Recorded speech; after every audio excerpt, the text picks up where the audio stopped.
All right, Groovesters, Groove Stars, Ridgely here, and delighted to connect with a gentleman I've known for quite a while. We go way back when we had more hair and all that. One of the very top business coaches in the world, especially with scaling up, runs a weekly podcast on scaling up, the founder of Scaling Coach, and long-term member in EO, an organization that I love and have been blessed to be a part of for decades now. How you doing, brother Bill Gallagher? I'm doing really good. Good to be with you. Glad to talk and connect. I think we first met in, I want to say it was 2013. And I'd been coaching on the side for 8 years, and I'd just gone full time 10 years ago. So about 18 years of total coaching and about 10 years full time. I think we met in Penang, Malaysia at EO University there. Yeah, that's right. Wow, that's a great memory. That was a good time. I enjoyed Penang a lot. That was cool. It was a super fun. Yeah, it was super fun. And I first joined EO 24 years ago, right in the late 90s. Yeah, It's me too. known Yeah, as YEO back then. that's exactly right. The Young Entrepreneurs Organization. We had to Yeah, drop Y because too many of us wanted to stick around. I know. I'm a grandpa now. That's me too. And happy about it. So Yeah. I'm excited. We're going to talk about the three secrets about companies that really scale. What are the stages of growth for companies that scale? But before we do all that, Yeah. take us back. What was your entrepreneurial journey like? Where did that start? Did you go the corporate route first before you went your own? What was it like the early days of entrepreneurship for you? There's probably two things that really stood out as like the earliest entrepreneurial things. The first one was maybe my first job was as a paper boy, paper route. And so I had this paper route. I thought it was really great because I was going to make regular money. And so with the paper route, you got on your bike and then papers got delivered to you and you put a bag on the front of your bike and then you loaded the papers and you rode your route and you threw the paper, placed it wherever, for each person. But then where I was living, and I don't know if this is true everywhere, but we had to go around and collect also. So people didn't just pay their bills online and get papers delivered. We had to collect. And then if we were short, it was money out of what we made. So we were essentially given papers to go sell against an agreement and whatever. Like I'm 9 years old or something, right? And I got people stiffing me on the paper. Like, you're screwing over a 9-year-old and like cheating him out of his money with your can't pay your paper bill and don't cancel. Like, it was awful. And so that's maybe one of the first things. Like, you're essentially running a little business, but you have very, very little design. And I remember thinking this sucked in. And after a while, when I realized I wasn't really making what I should, I quit.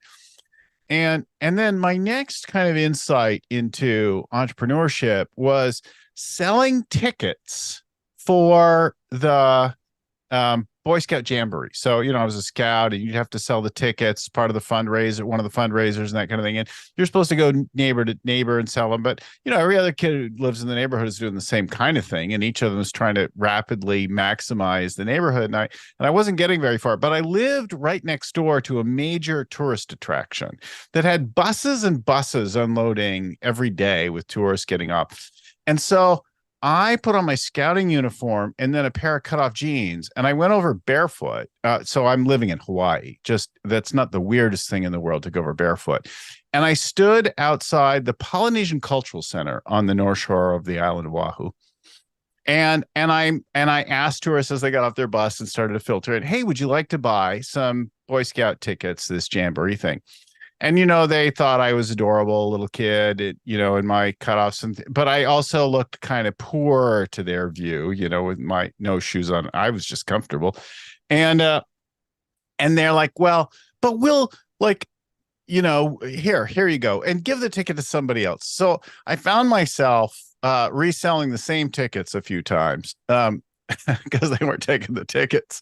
And after winning all the quota and all the award and being the top producer, I was still selling those tickets for a little while. I realized that was kind of racket. Now, I don't remember if I actually pocketed any of that money or not. It could have been my ethics maybe needed, my morality might have needed an upgrade. To be honest, I don't remember, but I do remember it was kind of a racket, right? Like, so, and then years later I suppose many of us had questionable entrepreneurial activities in high school, organizing parties and selling beer and things like that. But in college, I couldn't get into a class of journalism that I really wanted to take. So I thought, well, I really want to learn this journalism stuff. So I'm going to start a newspaper because this town really needs a particular kind of newspaper. And I started a newspaper by mocking it up, like cutting other things together and then creating a rate card and then walking up and down the business districts around that area and saying, listen, we're starting this newspaper. And here's what it's going to look like. And here's the thing. And would you like to be one of our charter advertisers? And people are like, oh, that's really awesome. Of course. Yeah. And so I sold out my first few issues of the paper and then found a printer and some friends who would write articles and do that.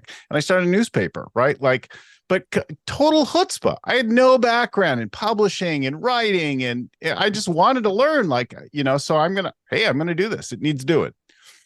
I think that's just great. How long did the newspaper go for? I don't know, like 6 months or something. And then we like shut it down. I moved on. I was 20. That's fantastic. I love it, man. So you think back on that, and if you were to say, especially based on your background, seeing so many entrepreneurs, what are the top two characteristics of a successful entrepreneur? What would you say those are?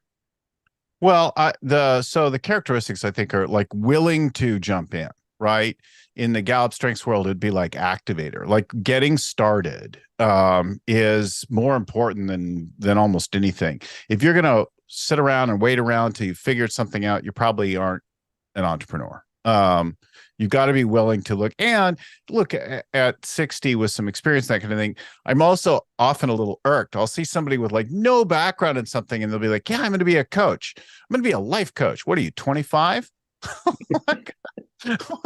What do you know about like any of the stuff you're talking about? So, it's funny in the end, I'm like, yeah, I would have done the same kind of thing, right? Like, hey, I just learned this new framework. I'm going to go be a coach. Okay. Or I'm going to go start a business center. I'm going to move into this business. Like, look, everybody, we've been talking beforehand about AI, and everybody in AI is pretty new in AI. In fact, some of the people who have been AI for 20 years aren't actually that relevant anymore. They've been sidestepped by people in their 20s, right?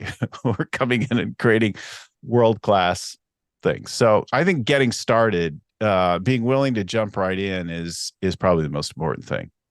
Yeah. Any other thing you'd add to that? Any other characteristic you see a lot? So to survive, right, as an entrepreneur and to get out of your own way, you've got to at some point take on working with other human beings, right? Like getting good with people. You're not going to do anything significant on your own. So you're going to have to develop some leadership. And sometimes people will just work on dominating folks, except that doesn't last for that long. So getting good at working with other people, inspiring people, engaging people, keeping them around, coordinating them. There's a range of skills to work on there as a leader to start to scare up a team that's going to help you do what you can't do all by yourself. Yeah, for sure. All right, man. So then let's jump in here a little bit. Tell us a little bit about the 3 secrets of the companies that really scale, because I'm really interested in that myself. Yeah, I don't know if I would have said this some years ago, but after working with thousands of people around the world, I kind of noticed 3 big things. And I spent some time noodling with a friend about it after a while to go develop a little talk for a conference some 6 months ago or something. And I realized, you know what? Actually, there's a few things. The first and most important one is thinking big. So Mark Moses talks about this, thinking big. Jim Collins talks about the BHAG, but I think trying to double your company is hard work because everything that you do is incremental. And the vast majority of the people that we run around in EO are making it hard. So 10x, and actually 10x is the bare minimum. It's actually kind of 30x or 100x thinking that finds the breakthroughs that lead to the rapid growth. So when you're trying to double your company, and I did it for a number of years, I wanted to take my company like 3.5 times bigger, and that seemed enormous, right?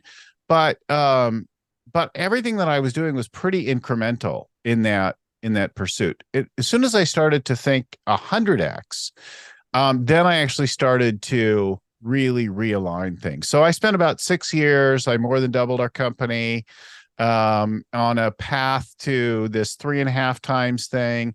And then we got knocked down by the recession and we nearly went out of business. I nearly lost my house. And we stepped back and we redesigned. Now with some breakthroughs, with some momentum, I stepped back and I said, wait a minute. Let's actually shoot for the moon. Let's look and be like number one at something. Let's be big. And that's when I created this this thing to be a $250 million company. And when I did that, we started to reimagine, well, what if I wasn't going to 100x everything equally? What if I didn't want 100 times the employees? What would I do? Like, would I really do it that way? Might I redesign the way we sold? And wouldn't everything be so? Sales, marketing, packaging, distribution, funding, like everything got rethought at a fundamental level for an exponential kind of growth. And then we actually started to grow really fast. And then we could go through like doubling every year. And the companies that I've worked with in that time, now over the last few years, the ones that stand out, and I've worked with some people that have hardly grown and some people have grown a lot. And I focus on and I get fired up about the ones who really want to grow a lot. But when I sit down with a team down here in Sunnyvale, and they're like, look, we have this really cool thing and we really want to grow. We want to be number one in the world. And I'm like, I'm in. I think playing that way. So, that's a team that had something interesting. A lot of people have something interesting, a better mousetrap or like whatever. But they're like, we want to be number one in the world. So we went from a couple dozen people to over 400, and they did become number one in the world inside of, I don't know, about 3-4 years. And that's cool, in my view. Yeah, well, that's really cool. So thinking big is number one. Thinking big's number one. The second thing is, like, don't try and reinvent everything, right? Look, I've had businesses in lots of different industries, in broadcasting, in telecom, in software, SaaS, tech development, in professional services, fashion, manufacturing. So like a big range of industries. And I noticed that they're like, everyone thinks that they're different. All of these industries and they all think that they're different. And yet they have fundamental things. Like there's a way to do planning. There's a way to execute. There's a way to set priorities. There's a way to coordinate your team. And a lot of the folks that we know in the EO world are just focused on that to get themselves out of the day-to-day. Just like, let's get the execution dialed in. But we want to first have a really big game we're playing and then build the execution behind that, organize the people well. So that second part is that whole execution framework. Get that set and stop trying to like reinvent every aspect of it. Do it the right way, consistent with, make it your own flavor, right? Like give your culture to it, but don't think you could do or not do the daily huddle or do or not do weekly meetings, things like that, right?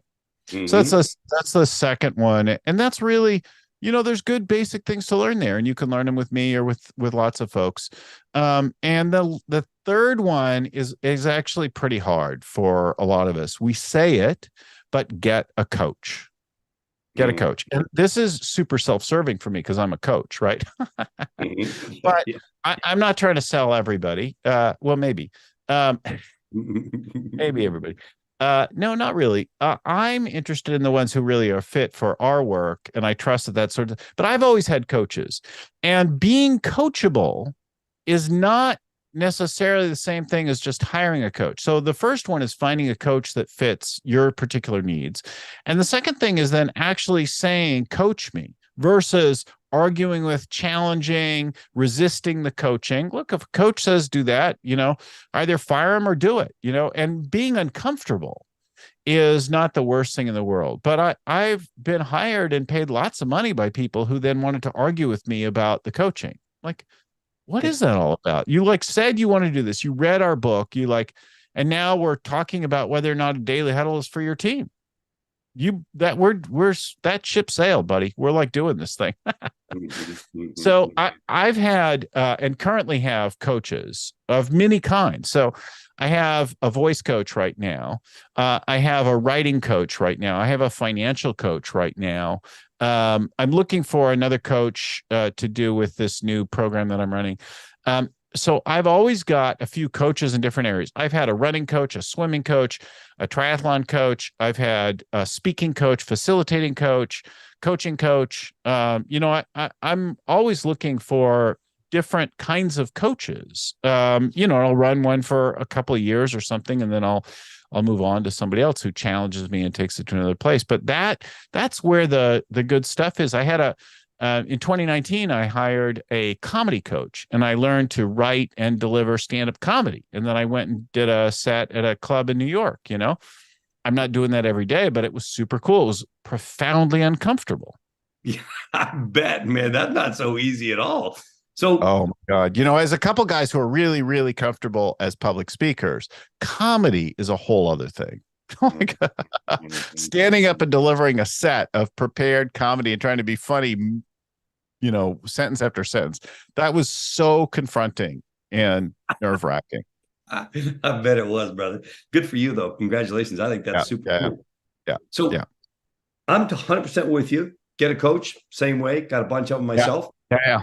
What about mentorship? Do you see that as being different? How important is mentorship? Well, it's very related. So a mentor and a coach and an advisor, these are all kind of related things. A consultant studies your situation, tells you what to do. An advisor gives you advice from experience. A mentor is somewhere like they've been in your shoes and they're going to help you get up out of their generosity, right? Generally, a mentor applies not a paid position. It could be within a company as part of bringing people up. I mentor new coaches all the time in our world, and I share with them what I've learned and how I've benefited and that kind of thing. I do actually get a little credit or something for the money that goes through the coaching organization. But so there is a financial thing, but that's where we tend to think of mentor as that kind of thing. It's different, advisory. And then coaching is really like, I want to get you to level up. I want to have you keep inventing and working new approaches. And then in our world, coaching actually includes teaching, training, facilitating. There's a little bit more going on. It's not pure coaching. So I'm talking about coaching in kind of the broad sense: teacher, trainer, advisor, mentor, but getting somebody else and then surrendering to not having to learn every lesson painfully on your own, I think is a useful thing. Yeah, for sure. With you totally. So corollary to that, what do you see is the value of ongoing self-directed personal growth, personal development, reading books, listening to podcasts, watching videos, etc.? Yeah. So one of my personal values and company values, for that matter, is never finished. And never finished for me is the idea that I'll be at work on something until the day I die. Right? That I want to keep learning. I want to keep growing. And I have a picture that's associated with that. It's not right in front of me right now, but it's a picture of this old exercise guru, Jack LaLanne.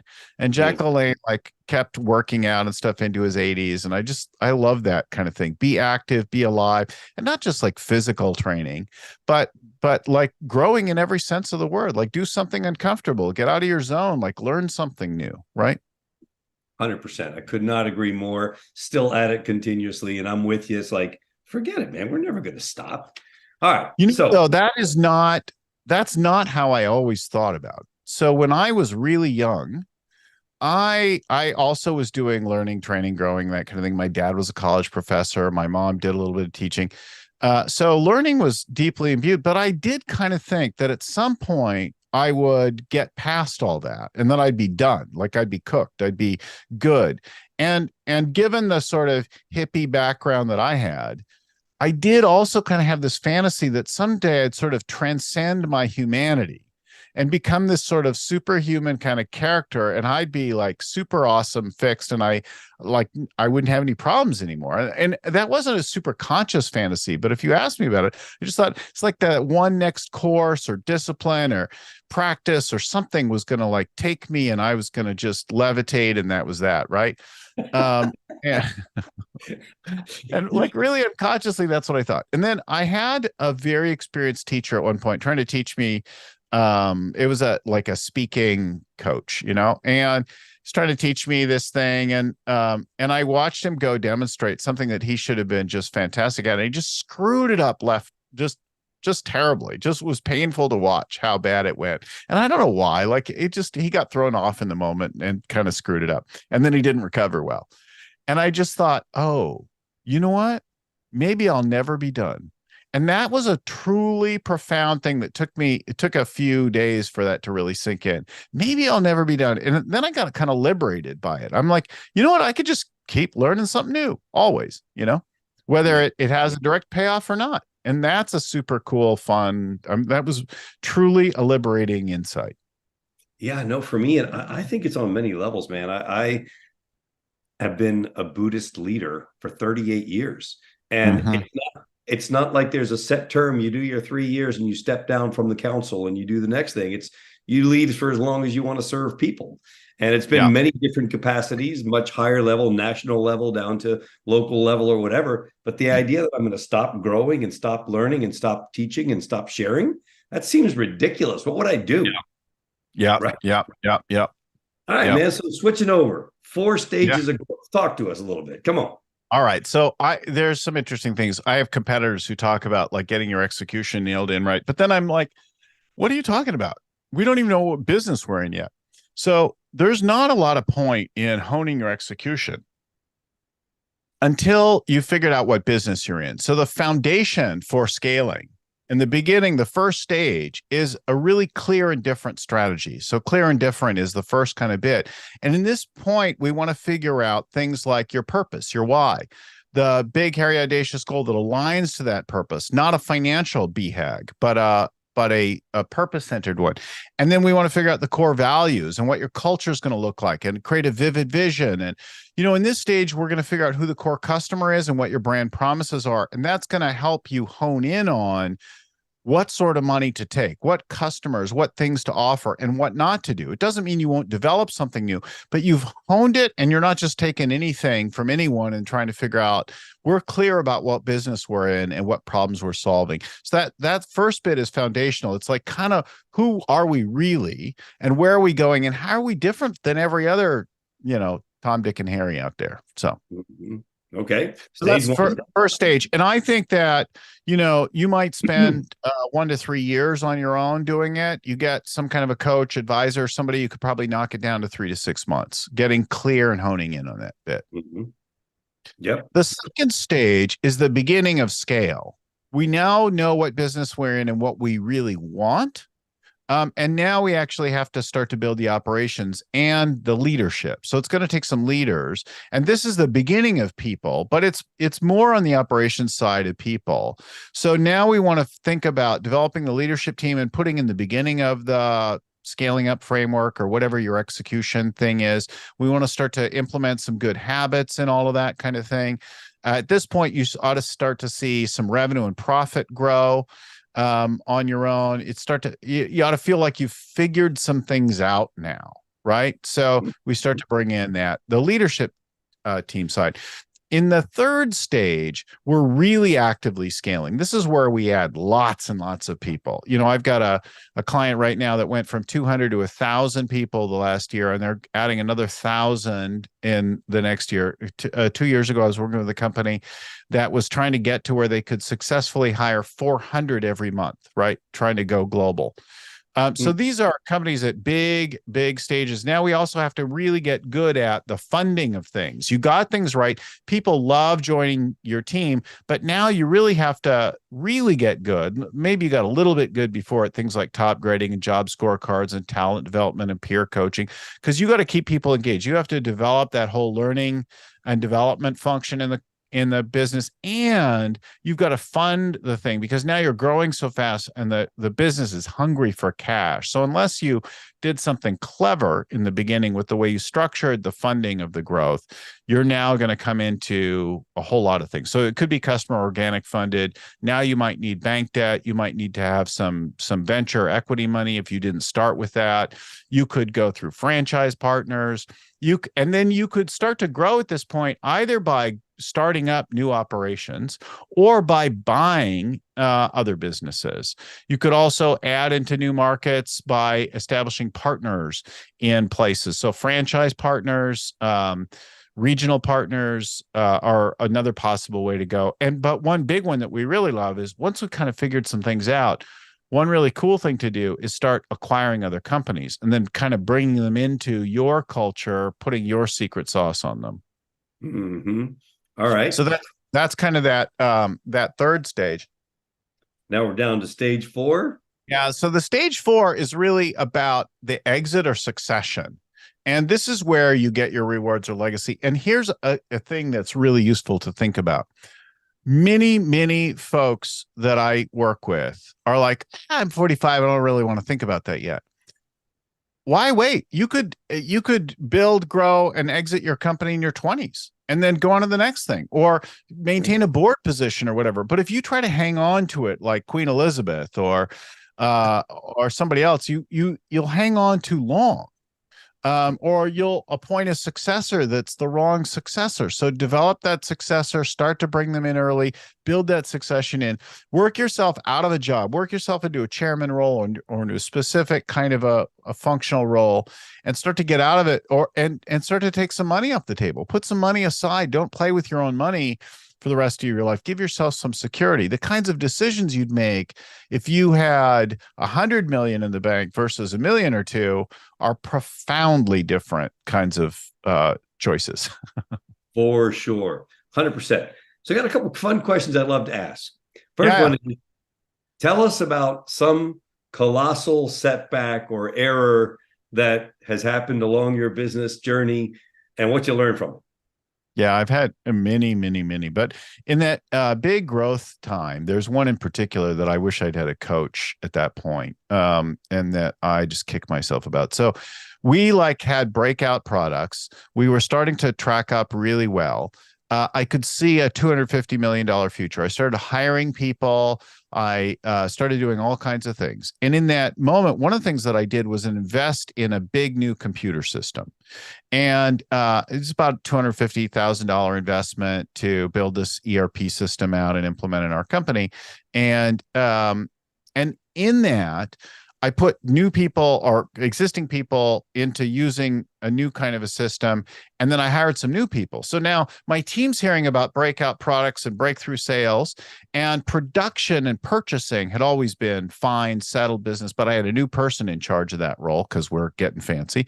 And we got this new computer system. Sales entered a bunch of orders for things that we were talking about, but they entered them in what they thought was a draft status, but it was not. It was showed as real demand to production and purchasing. Production and purchasing went out and started to buy those products and put things into production. And I didn't learn about any of this. I didn't notice any of that until my controller said, "Hey, we need another $500,000 by next week." And I was like, "What?" And yeah, we got to pay some deposits on these things that you've ordered. And I'm like, "What? How could that possibly be?" And we're already out so much out of pocket. Like, where is this coming from? So I dig into it, and then I see that we'd ordered, in some cases, 10 years of goods. Oh, geez. I could laugh about it now, but it's millions of dollars, right? That literally are out of my pocket today. Because I didn't look at what's most likely to go wrong. I didn't look at counterbalancing metrics. So take anything that you're going to focus on. In my case, I was focusing and paying a lot of attention to sales, future sales, current month sales, hot item sales. It was all future based. And I wasn't looking because I was taking for granted the other side against a background of in a changing environment. That's where it happened. But if you put all your attention on employee productivity or efficiency, right, you might drive people so hard that they'd get unhappy, and then suddenly you'd have churn, you'd have people hating your company. And then you'd have a real problem on your hands just at a time when you were growing. So if you're going to put all that attention on that, you might want to look at employee satisfaction. Mm-hmm. Right? If I was going to put all my attention on gross margin, product margin, then I might want to consider defects, rejects, returns, things like that, right? What's most likely to go wrong if you have all your attention on one number? Let's find one or two balancing metrics to make sure that we are doing. So idea of leading and lagging is well established. My lagging is like the financial or outcome based thing. I'm going to hit this sales number by doing, and leading is typically activity based. Like I'm going to do so many sales calls, or I'm going to have so much pipeline value that's going to create those sales. But then the counterbalancing one would be, what's the margin on those things, or what's the bad debt, or what's the customer satisfaction. So something that tells me there's quality there and that we haven't eroded it with our obsessive focus on something, right? So that's probably one of the bigger ones. Not having a coach and not having counterbalancing metrics was a multi-million-dollar mistake. Ouch. Those are the ones that bite for sure. All right. Yes. So I've got another one. Here's one more. Here's one more huge, painful. Do it. Raise or sell on the up. So don't wait until you've like run something out of gas and then go looking for the gas station. When you've turned it around at the beginning, when you think you're still in the middle of something, that's time to go raise money, get more people, more partners involved, sell half your company, whatever it is. Not later when you think, oh, I'm kind of running out of gas here. You want to get it at the beginning or the middle of that thing, not wait to the end. Because if you do that, nobody's going to want to do it. And there are several times where I missed huge multi-million-dollar funding opportunities or exit opportunities because I didn't get out when I could have, Mm-hmm. Yep, for sure. Question I got to ask you. Yeah. Your take on AI. Where are we? Where's it taking us? What's it looking like as we move forward? Well, as many people know, my son, Jack Gallagher, is a big AI developer in the world with an app called Midjourney that's really, really well known and like that. So, and I've been very aware and involved for a long time now about it.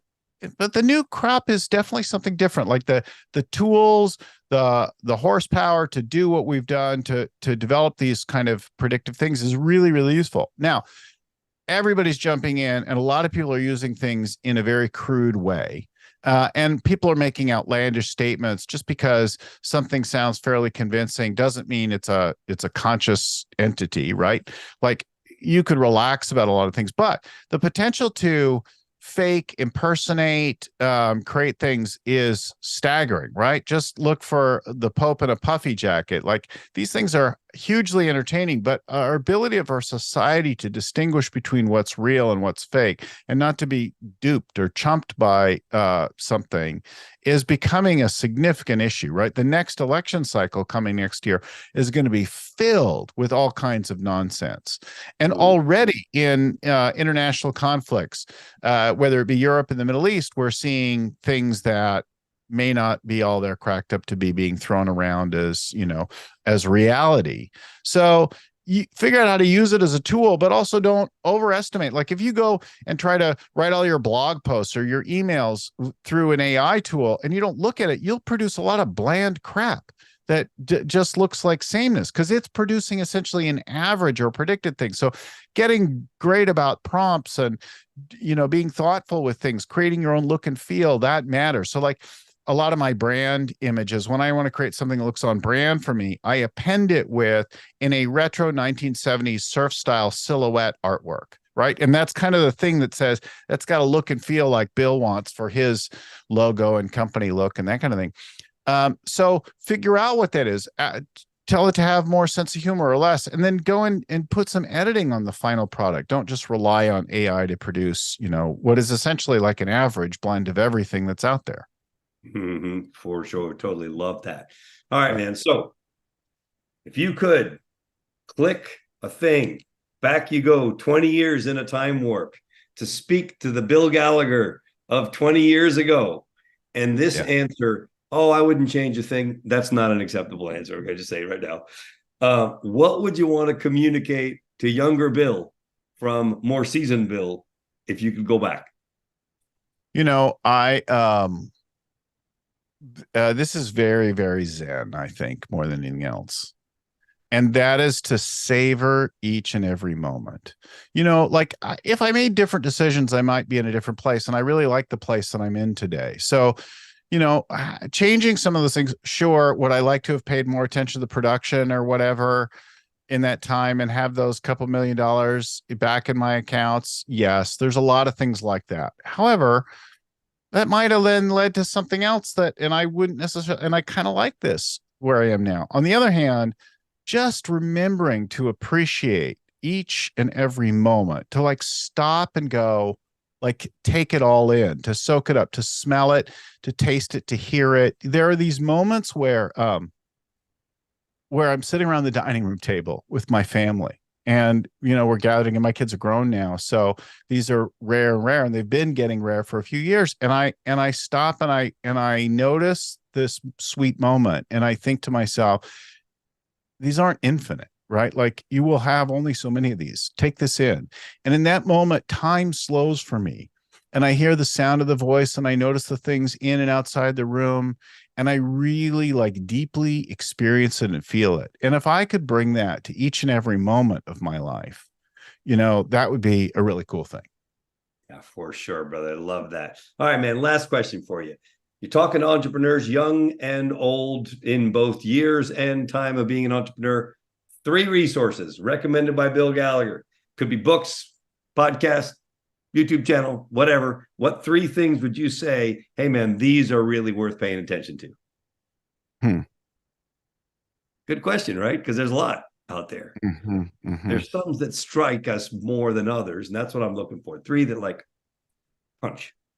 Yeah, so I think the first would be like books, like be a learner, reader, and I suppose maybe even more than that. Just be like a learner. So what are the texts, the lessons, the things like that? So whether it's a YouTube, an online course, a book, like whatever, soak it up. There's people who've been there and done that and have things to share. The first one would be that. Okay, so give me some specifics. Give me some. Well, like, people want to go and look. They want to go see which well, ones. like I think, I would say like read a book every week or something like that. In my world, Scaling Up is the biggest book that has pulled together all the biggest ideas. So that would be the one that I would have to say it would be a place to start. If you think you want to grow a company, go read that. But that is, and what's beautiful about that looks is like this, by the way, people, just saying. Like that, yeah. Maybe over my shoulder there in the corner as well. But so, and in that we reference lots of other books like Good to Great and so on. So, that's probably in terms of the books, but in general, like, read books. The second one would be to get outside. Say more. So I like mindfulness, meditation, breathing. I think it is more useful at navigating the ups and downs of life and cherishing it and savoring all of it and handling it. The exuberance, like everything else. Get outside, walk amongst the trees. When I wake to news of a opening war a few weeks ago, and I'm shocked and upset and angry and like all these things. When I read about the attacks in Israel, I after I took all that in, one of the things I did was take a walk, and I looked out my window and I looked at the leaves moving in the trees, and I remember, just like I did September 11th, that the sun is still rising and setting. The wind still blows. The tide goes in, the tide goes out. The moon rises, the moon falls. The birds still, like, is horrifying and upsetting as it could be. Whatever, part of that is upsetting for you. Like, there's still something of beauty in the world, right? Like, so getting control of your breathing, learning box breathing, learning to meditate, learning to journal, taking a walk, like the whole world of mindfulness, I think would be, my second thing. And I think it's just really, really, really cool that at the age of, I don't know, I was 6, I think, when my parents took me to someone to learn how to meditate as a kid, like what a cool thing to give your kid for their life, Yeah, man, it took me a little longer, but I started chanting 40 years ago, bro. And I'm still doing it morning and evening, man, just taking that time. And my favorite thing to do, the way that I work the best when I'm trying to work something out, walking. Just go outside and start walking. Total believer. All right, number 3. Yeah. So, number three, I would think, is to bring the same design to your whole life that you do to your business. So I'm mindful that we're mostly talking to business founders, owners, entrepreneurs here. Um, and we put a lot of effort and attention on building our business, but we don't stop and think, what kind of a relationship, a family, what kind of a fitness, what kind of a spiritual life am I building for myself? What's the whole of you that you imagine 10, 20, 30 years out? What is it going to look like at retirement? What is it going to look like, we both delve deeply into personal why work. And, like I think about my obituary and my eulogy, and we spend a lot of time thinking first about the obituary, especially in the business side. What are the accomplishments? But what do you want people to say about you in your eulogy? How do you want to be remembered? And that, to me, is where the why lives.